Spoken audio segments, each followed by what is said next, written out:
As I stepped out of the school building, I shivered. The cold, dark night sent chills down my spine. I couldn't believe I had landed myself in detention again. It wasn't my fault that Mr. Johnson had it out for me. Detention was bad enough, but now I had to face the long walk home alone.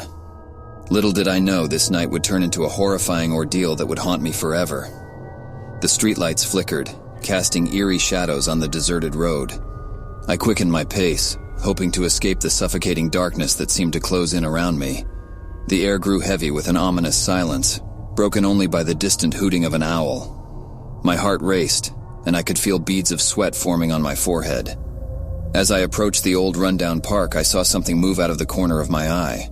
Startled, I turned my head, only to find emptiness. My imagination must be playing tricks on me, I reassured myself. I continued my brisk walk, desperate to leave this eerie place behind. Suddenly, I heard a rustling noise behind me. I spun around, my heart pounding in my chest. To my horror, I saw a figure lurking in the shadows. It was tall, dressed in tattered clothes, and had piercing red eyes that glowed in the darkness. Fear gripped me as I realized that this was no ordinary encounter. Frantically, I tried to run, but my legs felt heavy, as if an invisible force held me in place. The figure advanced toward me, its movements unnatural and unsettling. Panic surged through my veins as I struggled against an unseen barrier, my mind clouded with terror. "Who are you?" I managed to stammer, my voice trembling with fear. The figure let out a chilling laugh, sending shivers down my spine. "You should not have left detention, little one," it hissed with an otherworldly voice. "You have awoken something ancient, something hungry for souls." Dread consumed me as I realized the gravity of my situation. I had unknowingly stumbled upon a dark force, one that sought to claim me as its next victim. Desperation overtook me, and I pleaded for mercy, promising to do anything to escape this nightmare.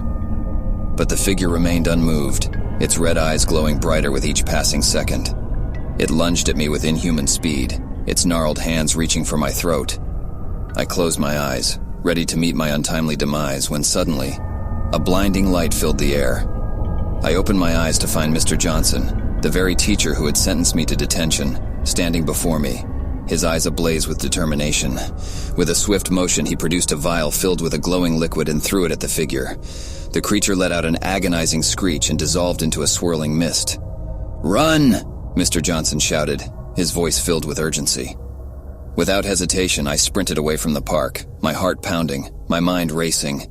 The night seemed to stretch on forever as I navigated through the labyrinthine streets, haunted by the horrors I had witnessed. Finally, I reached the safety of my home, gasping for breath. Days turned into weeks, and weeks into months, but the memory of that fateful night never faded.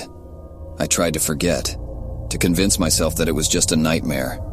But the scars, both physical and mental, served as a constant reminder of the darkness that lurked beyond the veil of our reality. To this day, I cannot enter a dark room without a sense of foreboding. The shadows seem to whisper, and the air grows heavy with an unexplainable presence. Leaving school detention at night had been a mistake I would regret for the rest of my life. A nightmarish encounter that would forever haunt my dreams and serve as a chilling reminder of the things that lurk in the darkness, waiting to be awakened once more. The sounds of laughter and music filled the air as I stepped out of the school gymnasium, my heart still racing from the excitement of prom night. The night was alive with joy and celebration, but as I made my way towards the exit, a sense of unease washed over me. I looked back at the emptying dance floor, my friends disappearing into the crowd. I had chosen to stay a little longer, to soak in the last moments of this unforgettable night. But now, with the halls growing dimmer and the once lively atmosphere turning eerily quiet, I wondered if I had made a grave mistake. As I walked through the empty corridors, the dim flickering lights cast strange shadows on the walls. A chill ran down my spine, and I wrapped my arms around myself, trying to shake off the sudden coldness that enveloped me. The school, once a place of familiarity, now felt unfamiliar and unsettling. I quickened my pace, hoping to reach the exit and the safety of my car. But with each step, the hallway seemed to stretch, the echoes of my footsteps growing louder, as if mocking my attempt to escape this twisted labyrinth. The silence was suffocating, broken only by the occasional creaking of the old building. As I turned a corner, a flicker of movement caught my eye. I stopped dead in my tracks, my heart pounding in my chest. There, in the distance, I saw a figure standing in the dimly lit hallway. It was tall and cloaked in shadows, its features obscured by darkness.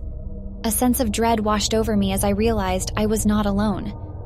A wave of panic surged through me, and I turned to run in the opposite direction. But as I did, a cacophony of footsteps filled the corridor behind me, echoing through the empty halls. The sounds grew closer and closer, and I could feel the presence of multiple figures closing in. I stumbled forward, my breath coming in shallow gasps as I desperately searched for an escape route. But no matter which way I turned, I was met with locked doors and dead ends. It was as if the school itself was conspiring against me, trapping me in this nightmare. Suddenly, the figures emerged from the darkness, their faces twisted and contorted, their eyes gleaming with an unholy light. I froze, paralyzed with fear as they advanced towards me, their disjointed movements sending shivers down my spine. One by one, they surrounded me, their haunting whispers filling the air. They spoke in hushed voices, their words unintelligible but laced with malevolence. I closed my eyes, hoping it was all just a horrible dream, but the touch of their cold, clammy hands on my skin shattered any illusions of escape. Their grip tightened, their nails digging into my flesh as they dragged me deeper into the school's depths. I screamed, the sound echoing through the empty corridors, but there was no one to hear my cries. The school, once filled with laughter and life, had become a twisted labyrinth of horror. As the figures led me further into the darkness, I knew there was no escape. They whispered ancient chants, their voices growing louder and more unhinged. It was then that I realized they were not just after me. They hungered for the souls of those who dared to defy the school's cursed legacy. In that moment, I understood the horrifying truth.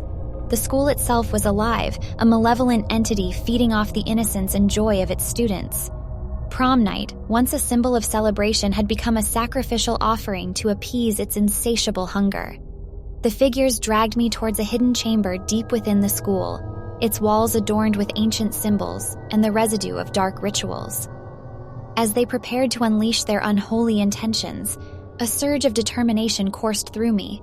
Summoning the strength within, I fought back against their grip, pushing myself free from their clutches. With a burst of adrenaline, I sprinted through the labyrinthine corridors, guided by instinct and sheer desperation. As I reached the exit, a blinding light pierced through the darkness, illuminating the school and banishing the malevolent forces that had tormented me.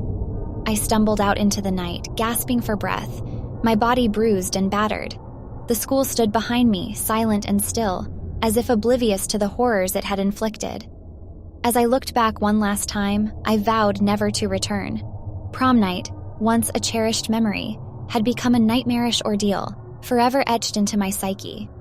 From that day forward, the school stood as a haunting reminder of the darkness that can lurk beneath even the most innocent of celebrations.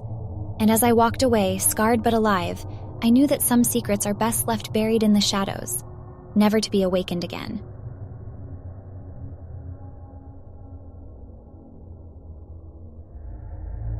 Don't forget to subscribe for more nightmare-inducing stories.